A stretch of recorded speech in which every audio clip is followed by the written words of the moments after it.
what is institutionalized racism? Do we see any of these things on campus? Like, what are your thoughts? Y'all know I study education, so I'm like, we can wait. Right. Go for it, man. I think like one of the ways you see it indirectly on campus is like the way SAT scores or like other standardized tests have been used to hold back people in our communities from being able to enter these institutions, because other people with more resources are able to like access tutoring, like since they're like super young, they're able to like access all these resources that help them get into these schools. Yeah. But I think that's institutionalized, but I think some schools are doing better, like trying to like remove it from the application. Yeah. Anybody else? I guess like institutionalized racism is like racism that's built into like the system itself. So like examples would be like gerrymandering, voting rights, and just like things that are built in order to put barriers to like people of color. Okay. Yes. I think first thing that comes to my mind when someone asks about institutionalized racism is redlining. Because like that was a direct effort from the government to like segregate housing loans from communities of color versus white people, and because of that practice, there has been ripple effects within the country of, you know, wealth gaps and like income inequality and stuff like that, because of that like initial governmental practice of choosing who gets funding and who doesn't back in the 1930s.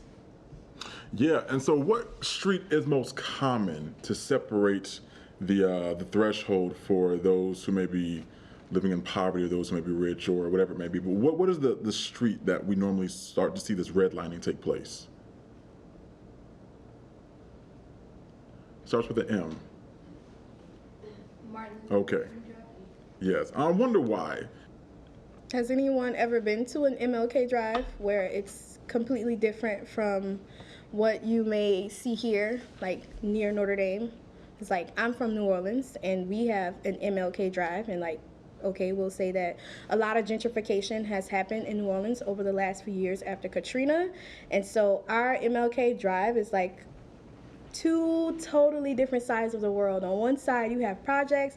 On the other side, we have Starbucks that is now like upcoming and popping, and a Target. So like, why do you think this divide occurs at MLK? Like, you can say, I don't know, they just decided to put MLK there, or do you think it's something deeper? Does MLK, like, when you see an MLK Drive, does it automatically make you think of certain people or certain things? The MLK Drive might be an indicator of the extent to which the city is willing to acknowledge marginalized people. So I think that's where it starts, because you have the MLK Drive, we know you're here, but everything that you need is on the other side of the MLK Drive, basically. Okay. I think that's a nice way to put it. What's your name? Kylie. I really think that's a nice way to put it. I know just like in general, MLK used to speak a lot just to, we don't want superficial statues, street names, and all of these other things. We want real justice, real equity, and I think that your point speaks to that very well, and I think that people could automatically see MLK and just be like, oh, this is MLK Drive. I know Black people live here. I know other people of color live here, and that's it, and they don't think further. Are you all familiar with Charlize Hurst, Professor Charlize Hurst? Okay, she used to work here at Notre Dame, but she left during the George Floyd thing that we had going on. So I want to just read the first paragraph of what she has here in this article. It says, one day not long after the 2016 U.S. presidential election, a white senior colleague asked me, the only Black tenure line professor in my college at the time, how Black people felt realizing that racism still exists in America. I was annoyed by his question. This colleague never spoke to me, yet he felt at ease asking me to speak on behalf of all the Black people in the United States. Why did he expect me to have a pat answer? Did he think I had taken a scientific poll of Black people's reaction to the election? I had not. Nevertheless, the imbalance of power between my colleague and myself made it imprudent to show my annoyance. So I answered that black people never thought racism had ended. Not only do we know it still exists, I told him, but we continue to experience it often in our own workplace. And so further down in the conversation, in the article, there's this whole thing called not here syndrome. And the not here syndrome means that it happens everywhere else, but it doesn't happen here. So for example, and I'm going to just assume that she wrote this while she was at Notre Dame, and if that is the case, so say for example, she said there was a situation here that happened, but the person sort of pushed off to the side as if it was like if she was either overthinking it. For example, for her having the response she did with George Floyd. And I say that because we've talked about this over and over again, and we've like drove it into the ground, but I honestly believe that the whole George Floyd thing compared to the Charleston 9 had a greater effect. Because first of all, who's familiar with the Charleston 9? Okay. Can someone tell me what that was? Zoe, you look like you have a reference. That was when, I'm embarrassed if it's gonna be wrong, but it's when like. There's no wrong answers. That white man like went to the church Mhm. and like killed a bunch of like a black church. Mhm. And then killed a bunch of like Yes. Yes. 2015. I know Obama was still president, so yeah. Yeah, it's given. Yeah. 2015.